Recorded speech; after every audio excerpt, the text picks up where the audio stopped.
Tatanan sosial yang membuat frustasi. Korea Selatan sering disebut sebagai penganut ajaran Konfusius baru yang mirip dengan yang ada di Tiongkok, Jepang, dan sebagian besar Asia Timur.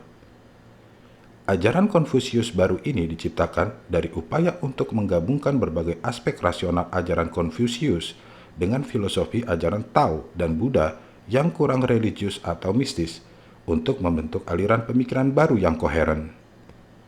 Walaupun namanya terdengar baru, bahkan inovatif, ajaran Konfusius baru sebenarnya berasal dari dinasti Tang pada tahun 618 sampai 907 di Tiongkok.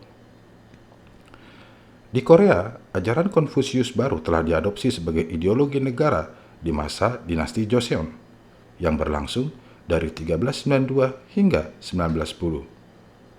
Menurut ideologi ini, para lansia biasanya diharapkan diperlakukan dengan hormat, anak-anak diharapkan berbakti, dan para wanita diberi peran sedikit melebihi peran sebagai ibu yang baik dan istri yang baik. Saat ini, dalam sejumlah besar aspek masyarakat, Korea Selatan mematuhi tatanan sosial yang kaku, baik dalam bahasa maupun dalam pergaulan sehari-hari. Mereka yang dibesarkan pada tahun 1980-an dan 1990-an sering menjadi sasaran seperangkat standar yang oleh orang Barat dianggap sewenang-wenang, bahkan mencengangkan. Di sekolah dasar misalnya, murid harus antri dan diberi nomor sesuai dengan tinggi badan. Murid tertinggi dan terpendek berada di ujung antrian. Selain aturan tinggi badan yang masih begitu ketat diterapkan, yang juga sangat dipentingkan adalah penampilan. Dan daya tarik yang dirasakan anak muda Korea ikut berperan dalam pergaulan mereka. Sampai saat ini, sebagian besar pelamar pekerjaan masih menyertakan foto dalam resume. Meskipun keterampilan dinilai, penampilan calon juga memengaruhi peluang untuk dipekerjakan.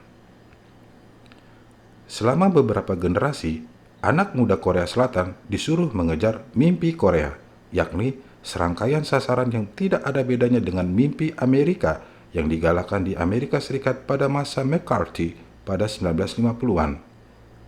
Rajin belajar, lulus, mendapatkan pekerjaan, menikah, membeli rumah, punya anak.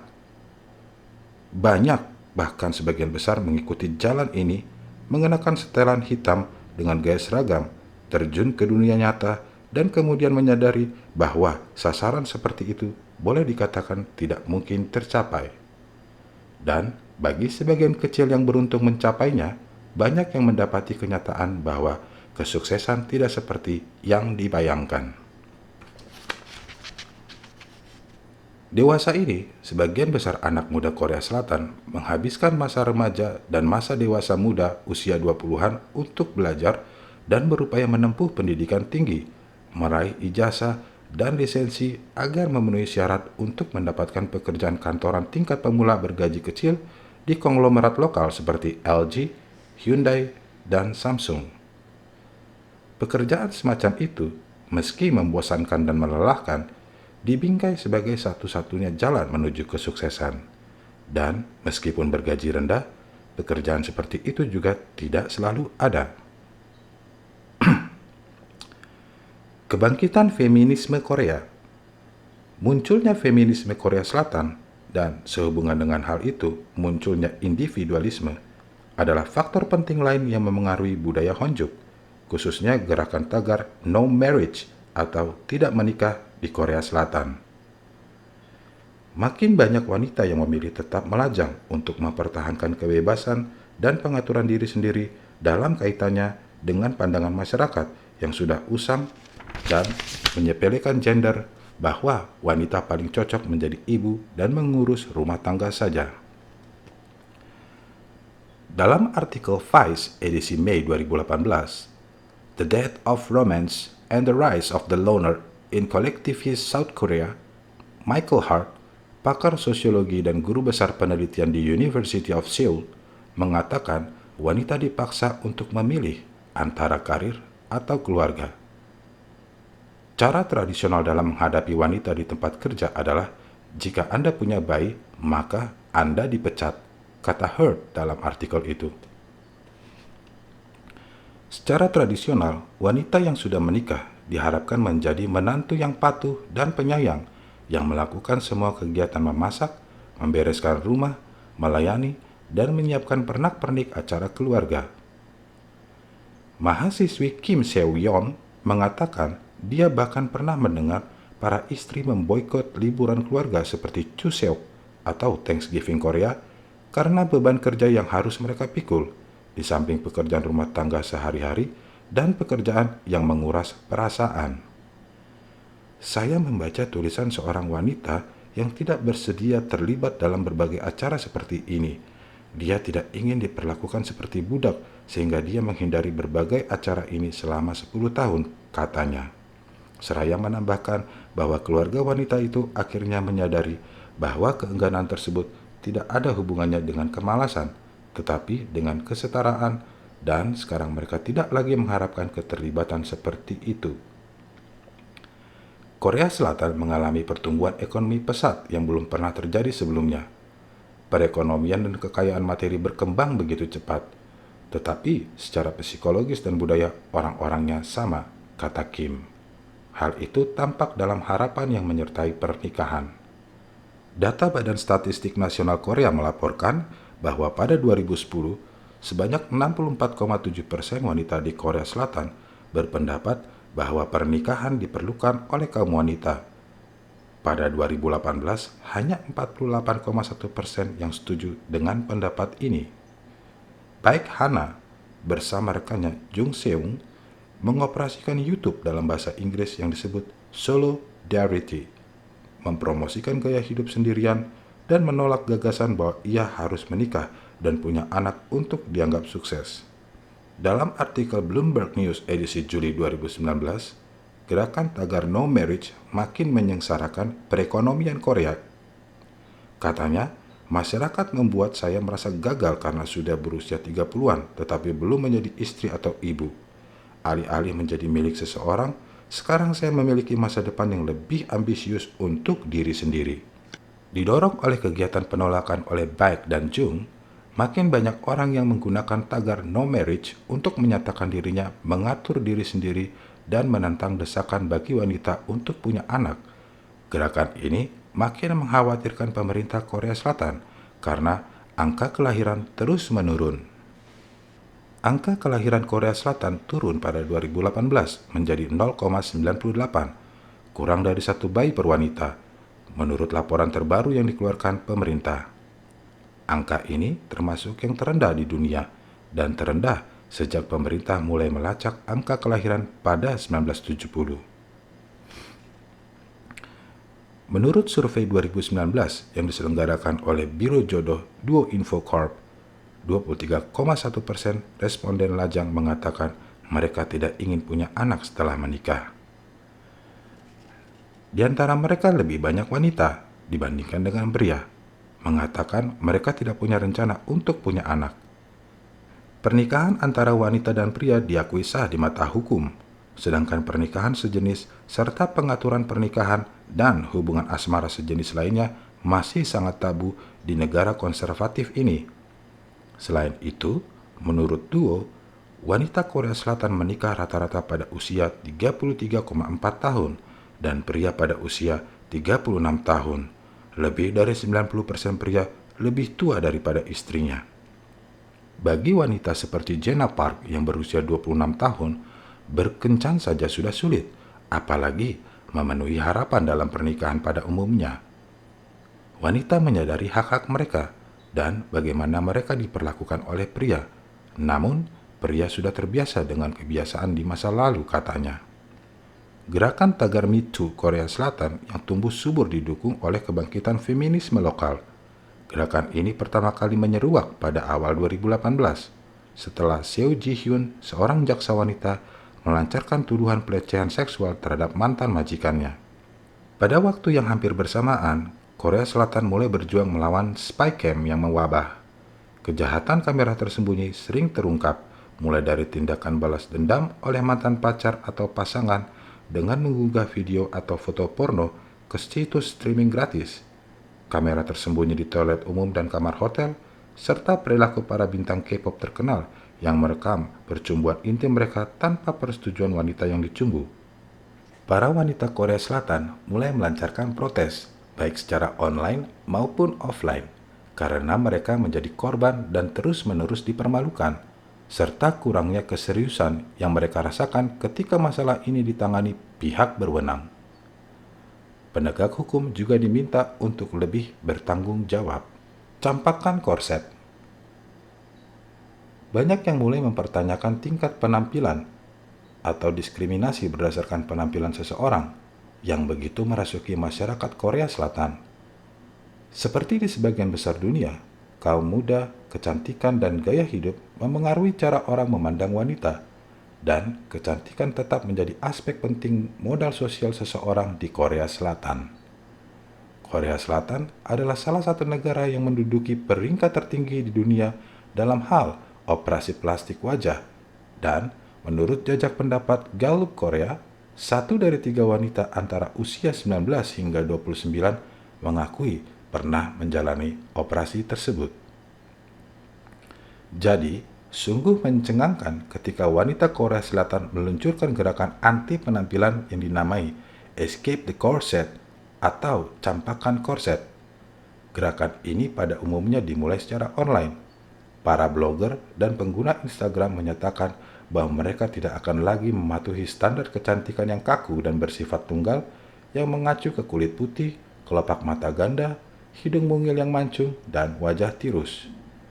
Bahkan ada beberapa wanita yang dengan sengaja tidak merias wajah dan menolak gaya rambut panjang dan pakaian feminin yang mereka rasakan membuat mereka menjadi sasaran tatapan kaum pria.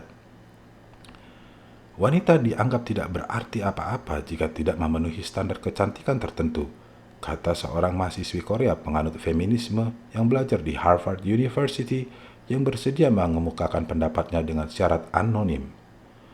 Pria jauh lebih mudah untuk memilih pasangan, katanya. Seraya menambahkan bahwa grup wanita K-pop sering menampilkan diri secara berlebihan sebagai pacar sempurna. Mereka harus bertubuh langsing, berkulit putih, dan berwajah mirip boneka, dan tampilan mereka selalu sangat bahagia dan ceria, tampilan istri atau pacar idaman pria. Namun, kecantikan dan pernikahan bukan lagi tujuan bagi banyak wanita Korea Selatan saat ini. Karir dan kemandirian yang diutamakan, dan wanita yang tidak dapat melanjutkan karir dipandang sebagai penghambat terbesar untuk dapat menikah.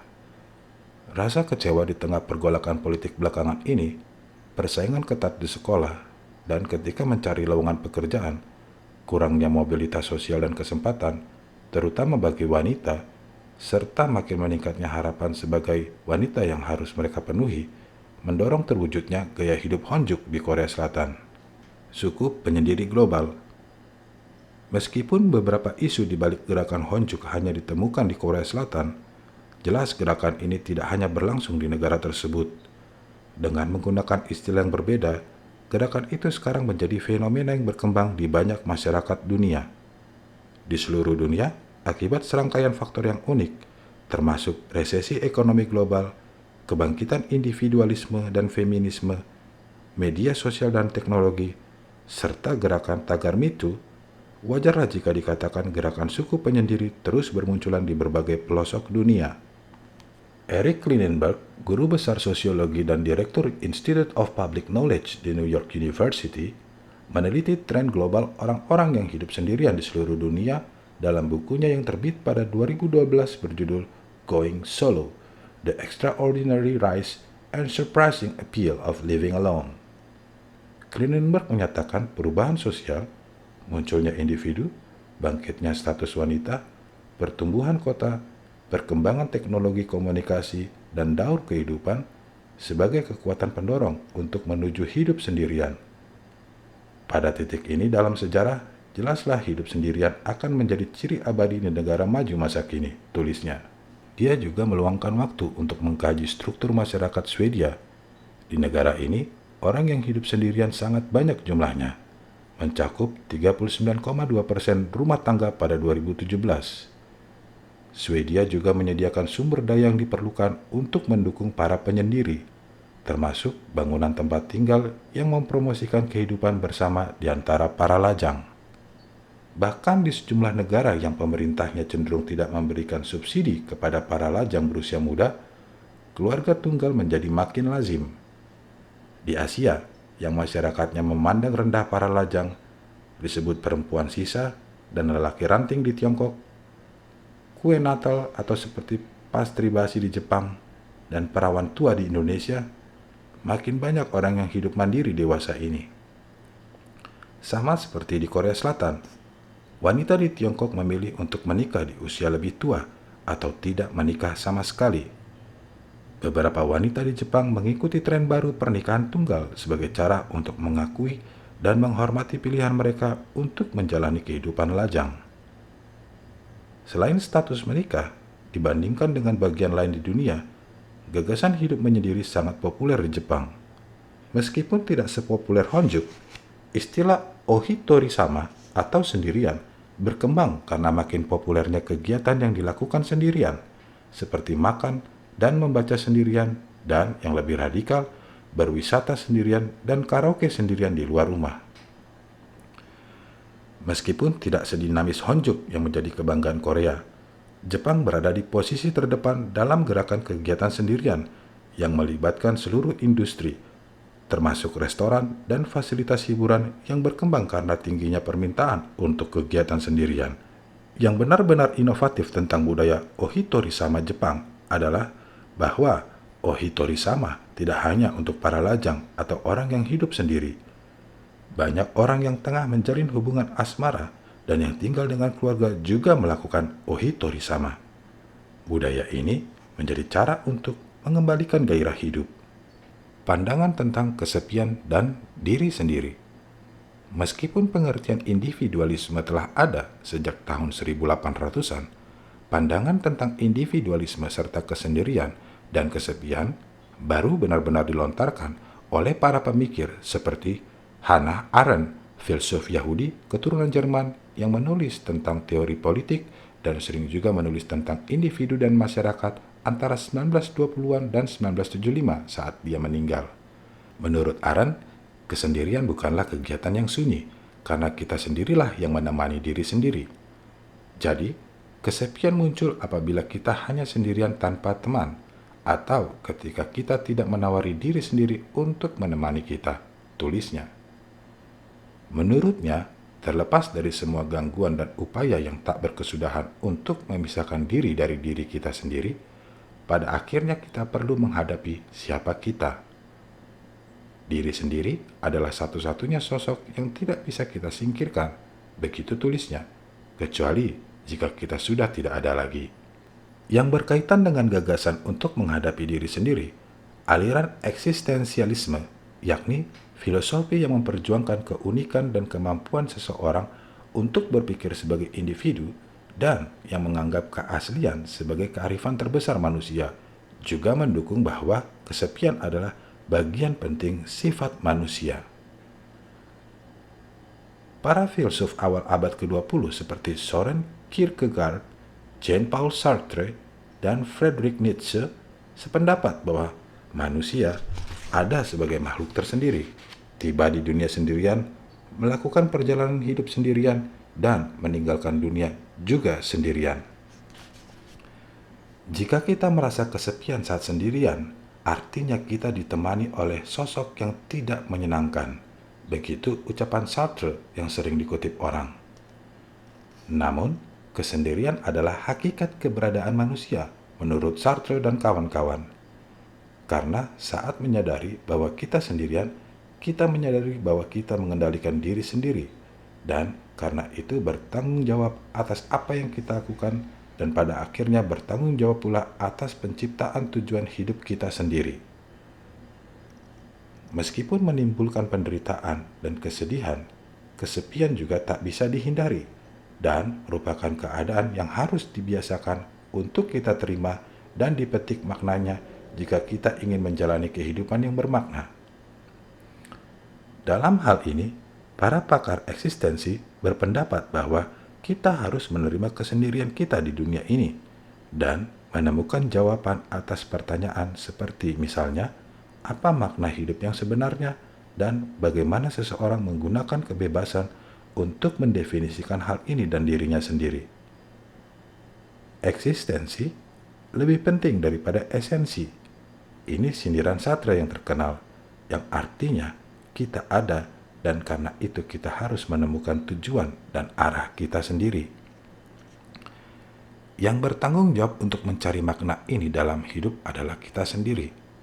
Sepinya pilihan ini bisa menakutkan dan melelahkan, tetapi juga bisa sangat memberdayakan. Kesepian menjadi keputusan. Apakah kita menerima perasaan tidak nyaman ini dan mencari cara untuk mengalihkan perhatian dan melupakannya dengan menempuh jalan kehidupan tanpa benar-benar mempelajari setiap pilihan yang kita buat? Atau apakah kita melangkah lebih jauh di jalan ini dan mempelajari kreativitas dan kebebasan apa saja yang tersedia di jalan ini yang mengantarkan kita lebih dekat ke tujuan?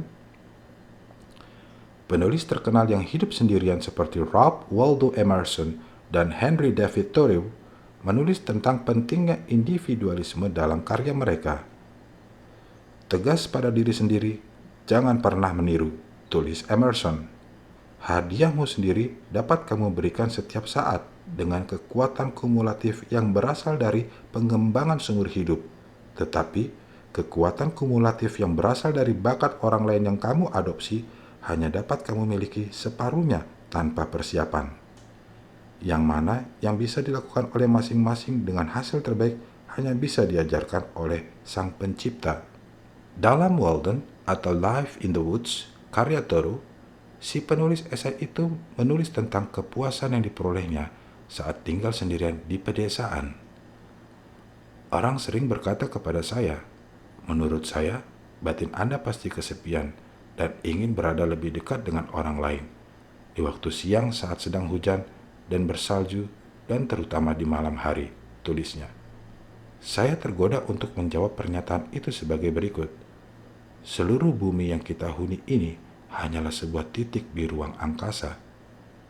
Menurut Anda, berapa jarak terjauh rumah tempat tinggal dua makhluk penghuni bintang di atas sana, yang lebar cakramnya pun tidak dapat dihitung oleh instrumen yang kita miliki? Mengapa pula saya harus merasa kesepian?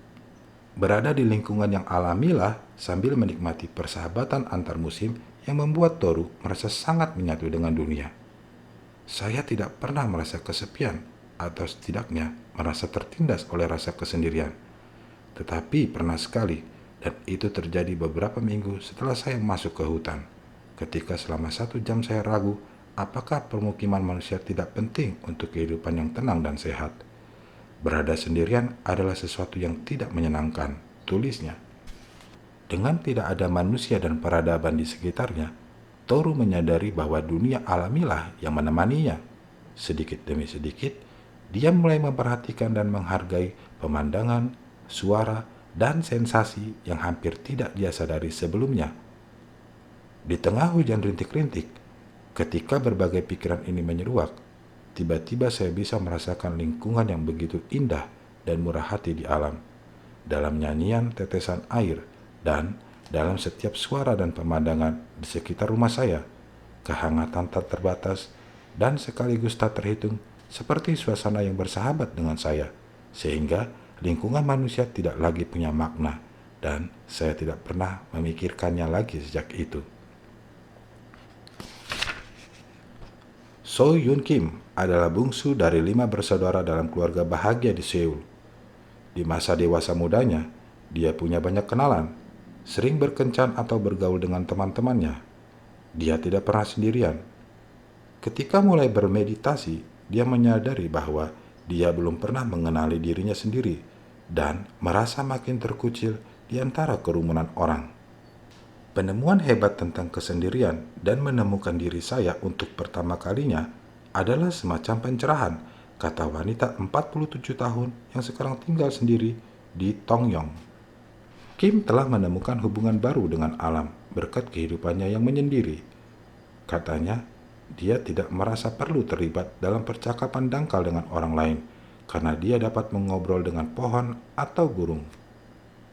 Kesendiriannya bahkan meningkatkan hubungannya dengan orang lain karena dia bisa menjadi lebih jujur dan tidak perlu basa-basi. Dia merasa tidak lagi kesepian, bahkan ketika sedang sendirian, saat jujur pada dirinya sendiri.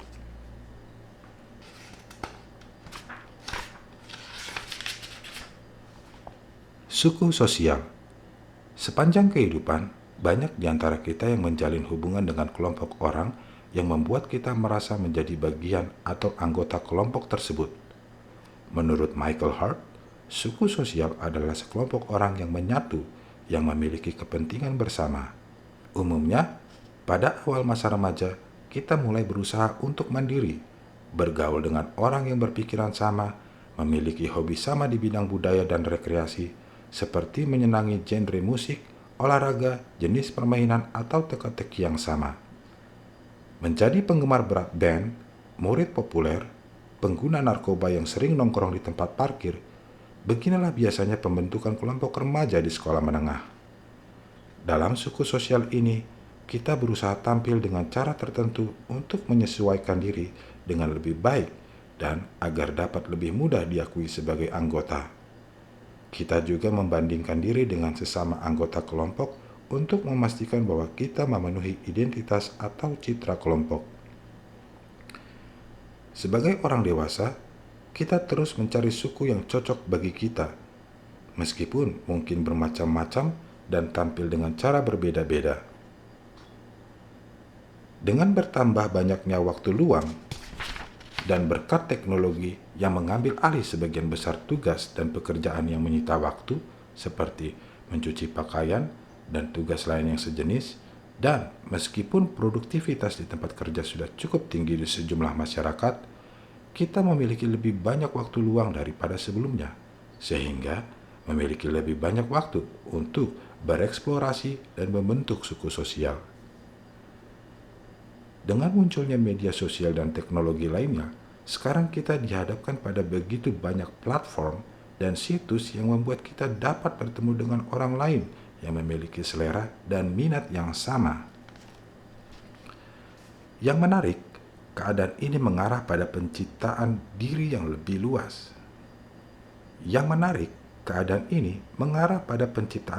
lebih luas.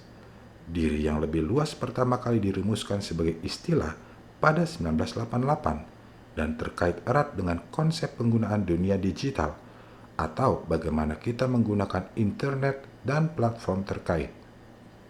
Diri yang lebih luas adalah bagian luar diri kita yang menampilkan kelompok dan suku tertentu. Misalnya, kita melihat diri kita sebagai musisi, maka diri kita yang lebih luas adalah anggota sebuah band yang tampil di pentas setiap minggu.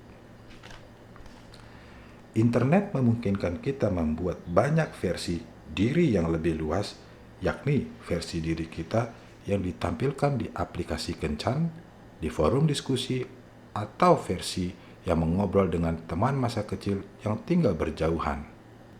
Pada dasarnya, bisa menjadi berbagai versi diri yang menghadapi banyak orang yang berbeda-beda itu sungguh luar biasa dan membuat kita merasa bebas.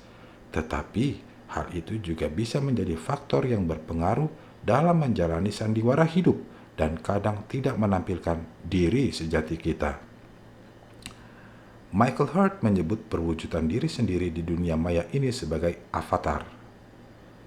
Dia mengatakan bahwa kita sekarang dapat bersembunyi di balik ikon atau diri sendiri di dunia maya dan melakukan perbuatan memalukan yang di dunia nyata dianggap tidak patut. Kita bahkan dapat menemukan orang lain yang memiliki tata krama yang tidak lazim, tetapi tata krama itu sama dengan yang kita anut.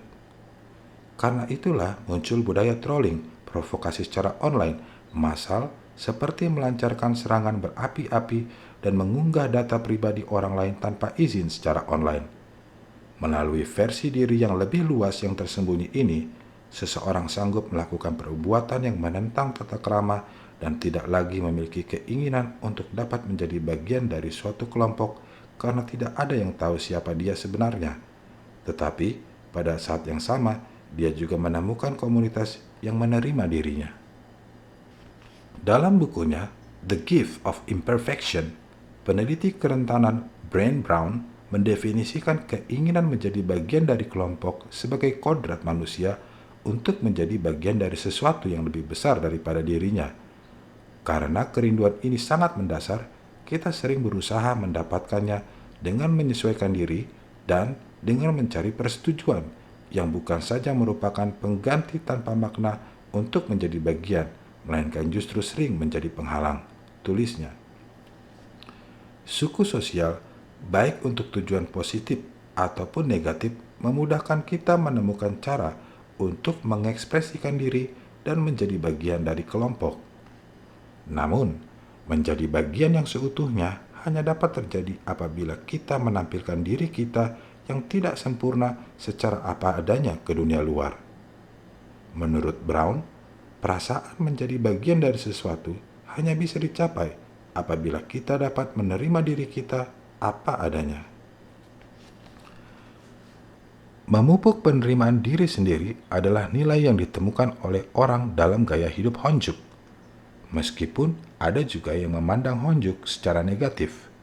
Namun, Jang yang mengelola situs web honjuk.me juga berupaya agar makin banyak orang yang bisa menerima Honjuk, membuat situs web untuk menipiskan citra negatif Honjuk sebagai pecundang, orang yang tidak diterima di lingkungannya, dan orang luar. Saya ingin mengubah pandangan penuh prasangka ini menjadi kebahagiaan, kepercayaan diri, efisiensi, gaya hidup yang wajar, dan kebebasan, kata Jang. Jang mendefinisikan Honjuk sebagai seseorang yang jujur pada diri sendiri, bukan menghabiskan waktu bersama orang lain. Dulu, kata ini umumnya menyiratkan orang yang canggung bergaul. Namun, belakangan ini ada perubahan positif sebagai Honjuk sukarela yang dengan percaya diri memilih untuk tetap sendirian dan tetap bahagia. Menjadi bagian dari diri sendiri. Michel de Montaigne, filsuf terkemuka dari masa Renaissance Prancis, menyatakan dalam The Complete Essays, hal terpenting di dunia adalah mengetahui bagaimana menjadi bagian dari diri kita sendiri. Honjuk mengajak kita untuk merenungkan ujaran ini dan memikirkan siapa diri kita di luar norma sosial dan budaya kita yang sudah mendarah daging. Buku ini mengajak kita merenungkan indahnya kesendirian dan kepuasan tak terhingga yang berasal dari upaya kita memperhatikan kehidupan batin. Buku ini juga mengajak kita merenungkan diri sendiri, memandu kita memasuki batin melalui penyelidikan dan pengamatan yang lembut. Kita akan mempelajari sosok sejati diri kita, keinginan dan kebutuhan kita, sambil menjelajahi tema kesendirian, harga diri, dan kebebasan dari dalam keluar. Melalui penjelajahan ini, harapannya adalah kita akan menemukan indahnya menjadi bagian dari diri sendiri dan lebih merasakan perasaan damai dengan mengalami sepenuhnya siapa diri kita sebenarnya.